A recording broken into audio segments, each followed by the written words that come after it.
Bom dia, irmãos. É um prazer, uma alegria, uma honra estar aqui com vocês mais uma vez e poder compartilhar da gloriosa palavra de Deus. É ela que nos sustenta nesses dias, nos guia, nos consola, nos encoraja. Graças a Deus por termos as promessas de Deus, a sua santa palavra em nossos dias. Sem demora, abra comigo o santo livro em Mateus capítulo 16, Mateus 16,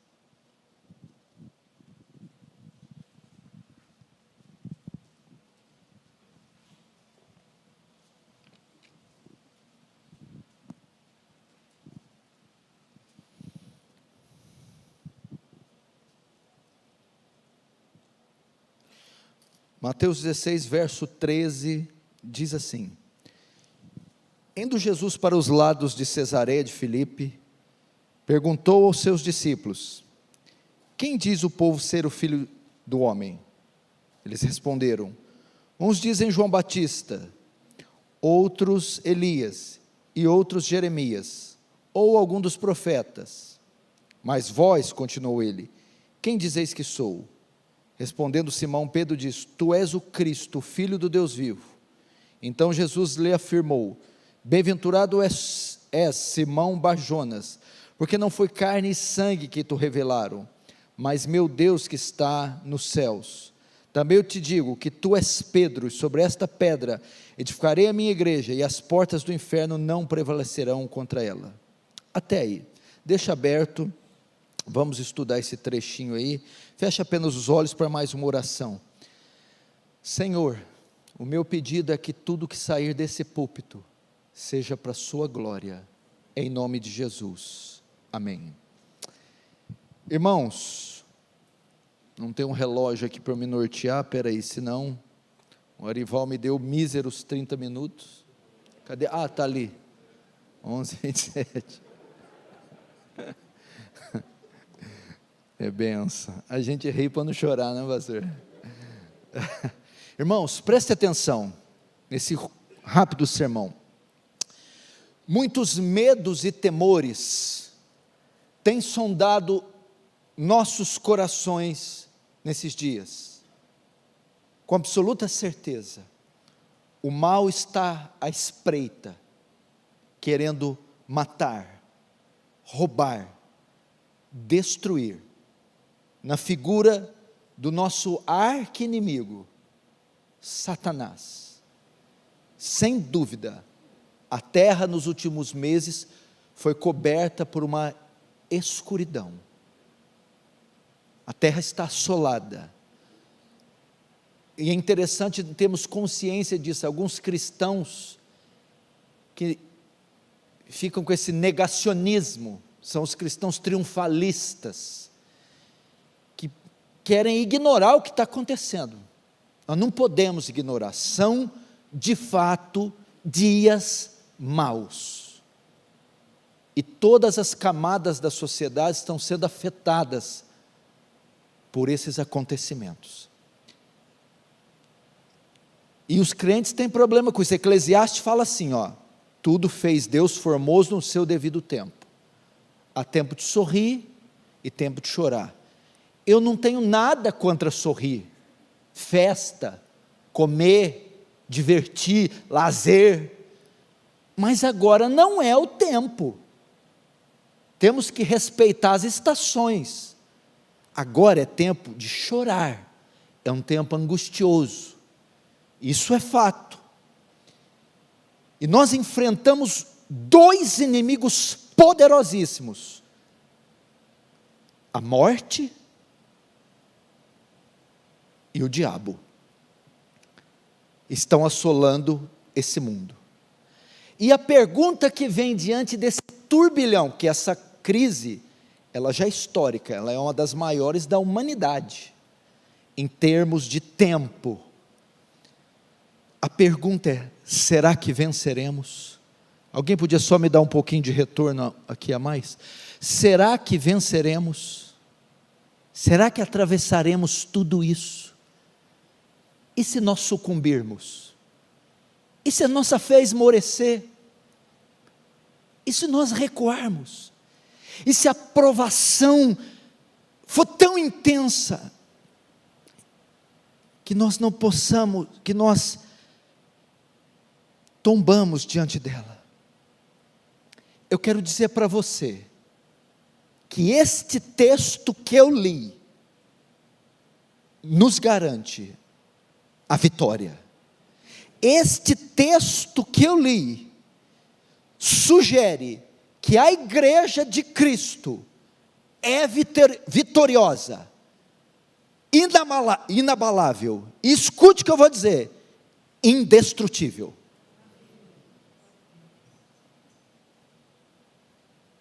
Eu quero dizer isso, você que está sentado aí, eu não quero elevar o conceito do homem, porque há uma elevação demais no homem, um reducionismo do ser de Deus, mas vamos colocar o homem no seu lugar. O homem redimido ocupa uma posição sim elevada, estamos sentados nos lugares celestiais com Cristo. A igreja não é qualquer coisa não, a igreja não é um povinho de segunda categoria não, a igreja é o povo de Deus na terra, e Deus tem os seus olhos voltados para ela. Jesus está em Cesareia de Filipe, aos pés do Monte Hermon, e ele está com seus discípulos conversando. Então, no meio dessa conversa, Jesus faz uma pergunta a eles. Ele quis testar o discernimento dos discípulos, e no verso 13 ele diz: quem diz o povo ser o Filho do Homem? Jesus está questionando os seus discípulos, testando o discernimento do povo acerca de si próprio. O que as pessoas estão comentando sobre a minha identidade? Jesus pergunta. Então os discípulos respondem, verso 14. Uns dizem João Batista redivivo. Você é a ressurreição de João Batista. Herodes dizia isso. Outros dizem Elias, outros Jeremias, ou algum dos profetas. Na resposta, eles mostram que estão confusos, o povo, as pessoas ao redor de Jesus, não sabem ao certo. Hoje me parece que muitas pessoas estão confusas com relação a quem é Jesus. Agora Jesus dá a sua tréplica, então ele se volta para os discípulos e diz, no verso 15, mas vós, essa é a opinião do povo, que está ao meu derredor, e vós, que estão há tanto tempo comigo, que estão ao meu redor, quem dizeis que sou?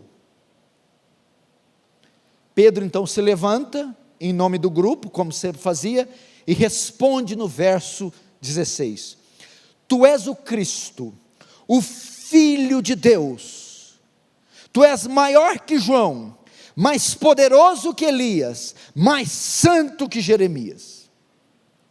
No que Jesus novamente responde, e na sua resposta, temos uma das mais grandiosas revelações de toda a Escritura, verso 17 e 18, então Jesus lhe afirmou, bem-aventurado és, Simão Bar-Jonas, porque não foi carne e sangue que te revelaram, mas meu Pai que estás no céu.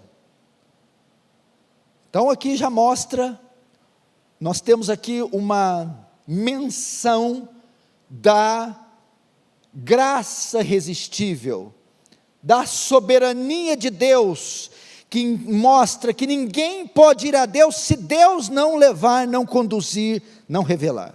Agora vem a declaração bombástica, também te digo, que tu és Pedro, e sobre esta pedra, edificarei a minha igreja, e as portas do inferno não prevalecerão contra ela. Eu vou falar rapidamente, a ênfase não vai cair nessa parte, mas aqui nós temos algo interessante para essa declaração. Existe 3 interpretações para quem é esta pedra, na qual a igreja está edificada. Tu és Pedro, e sobre esta pedra, Jesus diz, edificarei a minha igreja e as portas do inferno não prevalecerão. 3 interpretações para o que seria esta pedra, que Jesus edificaria a igreja. Primeira interpretação é que Pedro é a pedra. A Igreja Católica Romana entende que a igreja está alicerçada sobre Cristo, sobre Pedro, o que em latim eles disseram, ubi Petrus, ubi ecclesia. Onde está Pedro, aí está a igreja. Essa é a primeira interpretação. A segunda interpretação é que a pedra é a declaração de Pedro, tu és Cristo.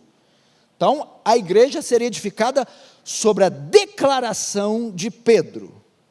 E a terceira interpretação é que a pedra é o próprio Cristo. Ubi Christus, ubi ecclesia. Onde está Cristo, aí está a igreja. E é nessa terceira posição que nós acreditamos. A igreja não foi edificada sobre Pedro, nem sobre a declaração de Pedro, mas sobre o próprio Cristo. Então, assim, eu não quero entristecer nenhum dos meus irmãos não, né, dos meus amigos, pode ser até que estejam me vendo, católicos. Assim, eu precisava de um fundamento mais forte para edificar a igreja, né? E não poderia ser Pedro, é o nosso Senhor. Agora eu quero entrar na mensagem. Agora a declaração mais surpreendente é a que vem depois. Verso 18, e as portas do inferno não prevalecerão contra ela. Contra quem? Contra a igreja. As portas do inferno, a palavra inferno aqui no grego é Hades, e ela é usada para se referir a 2 coisas. Primeiro, Hades é usado para se referir a inferno, Satanás, seu reino e as hostes do mal. Segundo, a palavra Hades era usada para se referir à morte, mundo dos mortos, sepultura. E a palavra aqui, portas do Hades, quer dizer poder, autoridade. Jesus está dizendo aqui, primeiro, que o diabo e todas as forças do mal não prevalecerão contra a igreja.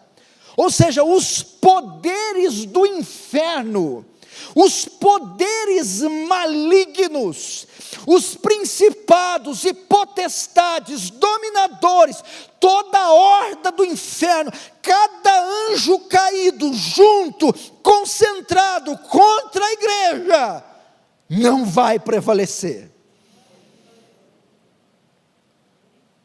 Todas as forças do mal não podem derrotar a igreja. Há 2000 anos que ele tenta contra a igreja, investe contra a igreja, seduz a igreja, bombardeia a igreja, e a igreja segue viva, de pé, vitoriosa.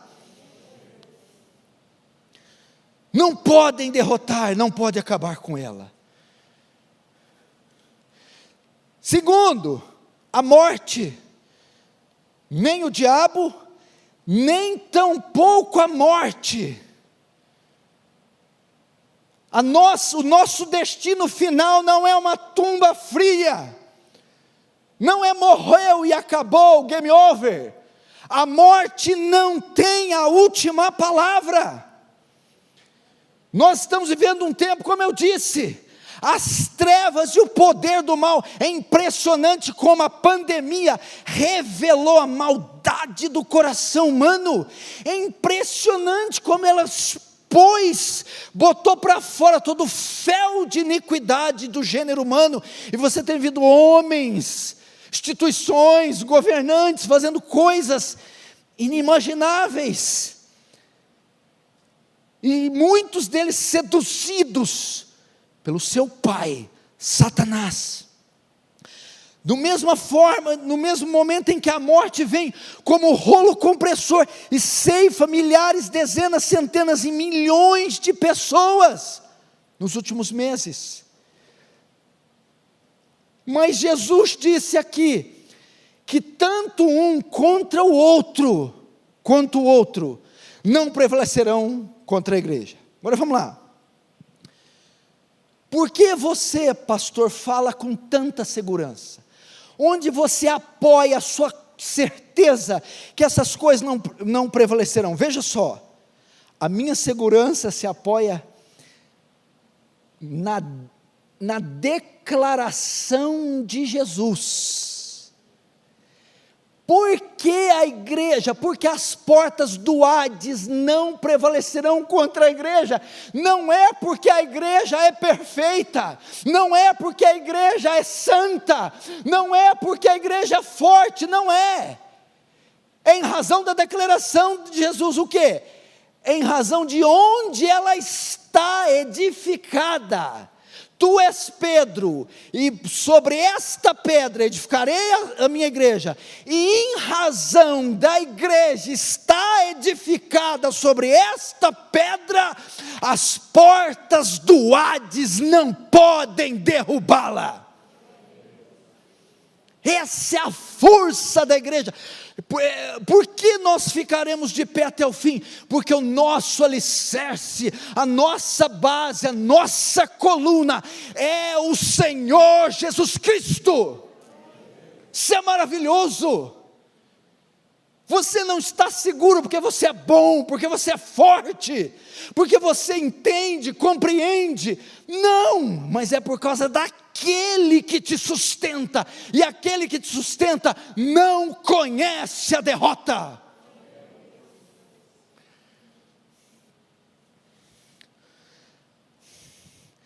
A igreja, meu irmão, nada pode abalá-la, detê-la. Ela foi edificada, erguida, construída sobre a pessoa e obra de Cristo. O que Jesus está dizendo aqui, irmãos, quando ele fala assim, sobre esta pedra edificarei minha igreja, as portas do inferno não prevalecerão, significa que a igreja está sustentada, alicerçada, edificada sobre a pedra. O que é a pedra? Sobre a obra de Cristo. Significa que o que foi feito na cruz, ninguém nem nada pode desfazer. Por isso ele compara como a rocha, a obra consumada de Cristo a nosso favor, não pode ser desfeita, é irrevogável, é indestrutível, ninguém pode desfazer. Quando ele do alto da cruz brada, tetelestai, está consumado, acabou. O diabo sofreu o seu maior golpe. Pai, em tuas mãos entrego o meu espírito. E ele então expirou. Tendo dito isso, expirou. Nós temos que confiar nisso. Estava ouvindo um áudio de um irmão falando sobre John MacArthur. Olha o que ele falou interessante de John MacArthur. Ele conhece John MacArthur há muito tempo. Ele falou, eu tenho transcrito, estudado sermões de John MacArthur de 1970. E hoje, 50 anos depois, John MacArthur prega, crê nas mesmas coisas. A diferença de John MacArthur para alguns teólogos, e até reformados, que tem o pessoal da ala lá que não estuda, não lê, não interpreta a Bíblia, não faz nada. E tem a turma que interpreta. Interpreta, Arival, mas às vezes não crê no que interpreta. Não pratica o que interpreta e não vive o que interpreta. Falou, a diferença é que o John MacArthur não só estuda a Bíblia, interpreta a Bíblia, mas ele crê na Bíblia. Crê na Bíblia, pratica a Bíblia. E se nós crescemos nisso, olha que coisa gloriosa. Então veja só, então as portas do Hades, tanto a morte como os poderes do diabo não podem. Então o que eu estou dizendo? Na figura da pandemia, as potências mundiais, os governos, os conflitos armados, a perseguição religiosa, ajunte-se todos, aglomerem-se todos e a um, combatam com a igreja, eles não vão conseguir sequer arranhá-la, porque ela está sobre o fundamento de Cristo. Não conseguirão. Vejamos no caso da morte, para você que está com medo do coronavírus, está doido, morrendo de medo de morrer. Primeiro deixa eu te dizer, você não é mortal, servo, você vai morrer. Vai morrer, filho. E não tem jeito de escolher, ai Senhor, eu queria morrer dormindo. Olha, pedi demais, né, santo? Estava conversando com os irmãos ali, o único que eu me lembro que foi para o céu sem morrer, foi Elias. Enoque também. Foi dois em 6.000 anos de história. Eu acho que você não vai ser o terceiro aí. Tu vai ter que morrer, santo. Vamos lá. Ei, mas a palavra de Deus é gloriosa. Você entrou aqui, jururu, murchinho, sentindo um crentinho de quinta categoria, jururu. Irmão, se erga, se levante. Primeiro no caso da morte, veja só, João 11, 25, 26, disse Jesus, eu sou a ressurreição e a vida, quem crê em mim, ainda que morra, viverá, e todo aquele que vive e crê em mim, não morrerá eternamente. A morte não pode, meu irmão, a morte foi morta, na sua morada. Preguei um sermão esses dias, Arival, veja só, olha isso aqui. O quanto a morte tem visitado os lares, Arival. O quanto ela tem visitado as nações. Ela vai, e ceifa idosos, ceifa governantes, ceifa incautos, ceifa estadistas. E ela está indo e visitando povos e matando. Mas 2.000 anos atrás, ela estava na casa dela. E ela recebeu uma visita. Quem é? Jesus. Vai até ela, na sua morada, ele faz uma visita, e Jesus mata a morte na sua casa, com a sua ressurreição. Ela que visitou tanta gente, foi visitada pelo Senhor, e você pode dizer, tragada foi a morte na sua vitória. João 6,40, de fato, a vontade de meu Pai é que todo homem que vir o Filho e nele crer, tenha a vida eterna, e eu o ressuscitarei no último dia. Que coisa linda! Eu vou tentar citar esse versículo inteiro para você. Olha que hino, sobre a morte. Eis que vos digo um mistério, na verdade nem todos morreremos, mas seremos transformados num abrir e fechar de olhos ante a última trombeta.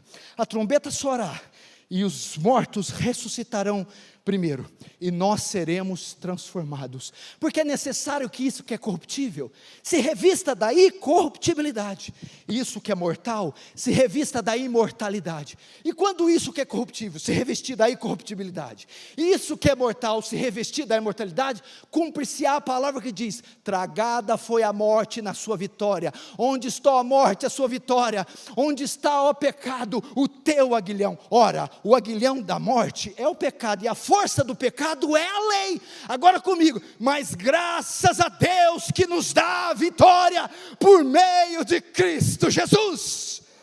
Você pode dizer no leito de morte, na UTI, com corona ou sem corona, morte, onde está a morte, a sua vitória? A morte foi morta, a morte da morte, na morte de Cristo. Morte foi morta. Morreu um pulinho para a vida. Quer viver, morra. Olha que coisa boa. Quer viver, morra.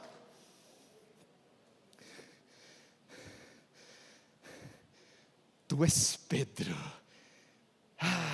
Eu não vou incitar ninguém a querer morrer, né? Vem morte. Não dá para orar isso também, né? Mas tu vai falar assim, sobre esta pedra, essa rocha, o quê? A obra de Cristo no Calvário. Nem a morte pode fazer qualquer coisa.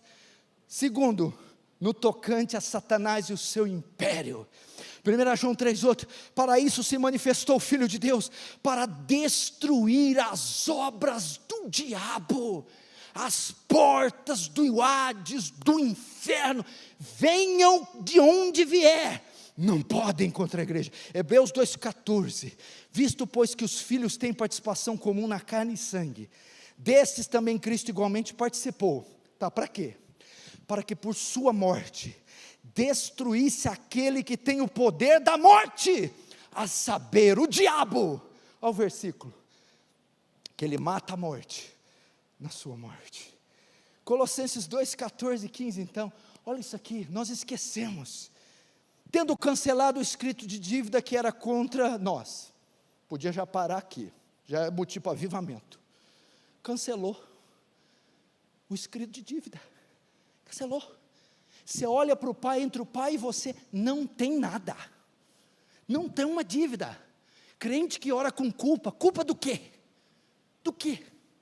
Não há, a dívida foi quitada, cancelada, que constava de ordenanças, o qual nos era prejudicial, removeu inteiramente, cravando na cruz, e que mais, depois de cravar, despojando os principados e potestades, publicamente os expôs ao desprezo, triunfando. Essa aqui é uma figura tirada do exército romano, quando um general vencia uma batalha, pegava o inimigo e despojava da sua armadura, deixava pelado, e amarrava numa corrente, e desfilava com ele, em praça pública. Foi isso que Jesus despojou o diabo da sua autoridade, do seu poder, de enganar, de cegar, de escravizar pessoas, e o expôs ao ridículo, triunfando na cruz. Ninguém, meus irmãos, pode vencer a igreja. Então nem a morte, nem o diabo. Para você que está com medo, o tempo está passando, aquele relógio está com problema, ele não para.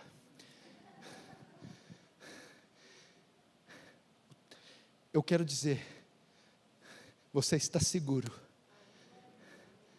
não porque você é bom, pelos seus méritos, pelo seu esforço, não, mas em razão da pedra, da rocha a qual você repousa e descansa, é o Senhor Jesus e a sua obra, de modo que nem a morte, e nem os poderes do inferno. O que estão dizendo aí, a boca miúda? Que os dias vão piorar, não é todo pregador que fala de coisa ruim não, é Paulo Júnior e mais uns 3,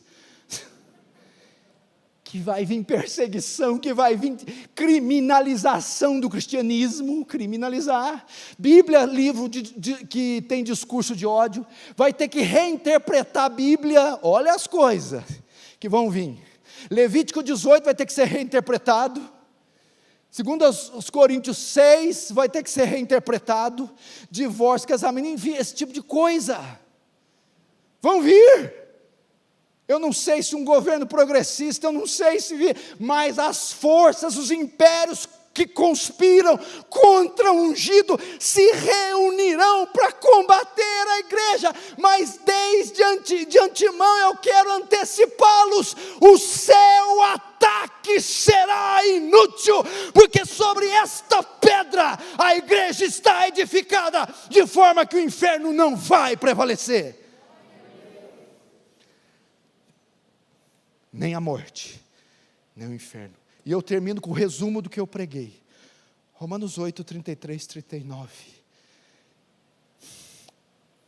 Que diremos, pois, à vista dessas coisas? Se Deus é por nós, quem será contra nós?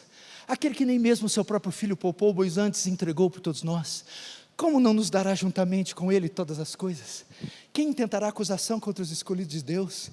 É Deus quem os justifica. E quem os condenará? Pois foi Cristo quem morreu, antes ressuscitou, está à destra do Pai, e intercede por nós.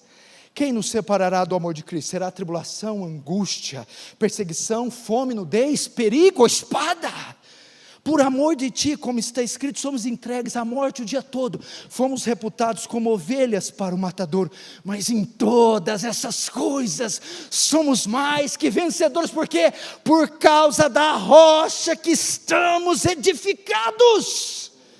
Porque estou bem certo que nem a morte, nem a vida, nem os anjos, nem os principados, nem os poderes, nem o presente, nem o porvir, nem a altura, nem profundidade, nem qualquer outra criatura poderá nos separar do amor de Deus que está em Cristo Jesus. Dorme com esse barulho. Dorme com isso. Fica difícil assim para o diabo, viu? Fica difícil para ele vencer. Fica difícil. Como é que ele vencia Paulo? Paulo falava assim, ó: viver é Cristo, morrer é ganho. Imagina o diabo. Fez assim no diabo. Tonhonhon. Como é que é? Pera, fala de novo aí. Morrer é Cristo. Viver é Cristo, morrer é ganho. Ô diabo, eu sou meio burro, faz a exegese. Vou te explicar, diabo. Viver é Cristo na terra, morrer é Cristo no céu. De todo jeito você está ferrado, diabo. Se me deixar vivo, eu estou com Cristo na terra. Se me matar, eu encontro com Ele no céu. Amém? Amém? Só quem crê nisso fica de pé, vamos orar. Feche os seus olhos, curva a sua cabeça. Sabe o que você vai dizer? Só agradecer. Agradecer, louvar, exultar, chorar. Dizer, uau, que obra estupenda. Meu Deus, estamos aqui maravilhados, embasbacados, estupefatos, por obra tão grandiosa, e saber que ela é irremovível, que ela é indissolúvel, indestrutível, perpétua, eterna. Obrigado, Senhor, por sermos como Petros, pequenas pedras, fragmentos de pedra, estarmos edificados sobre esta pedra, que é Cristo Jesus. Oh Senhor, não temos que temer a morte, nem o inferno, nem o mal. Que o Senhor console meus irmãos com essas palavras, em nome de Jesus. Amém. Amém. Amém. Glória a Deus.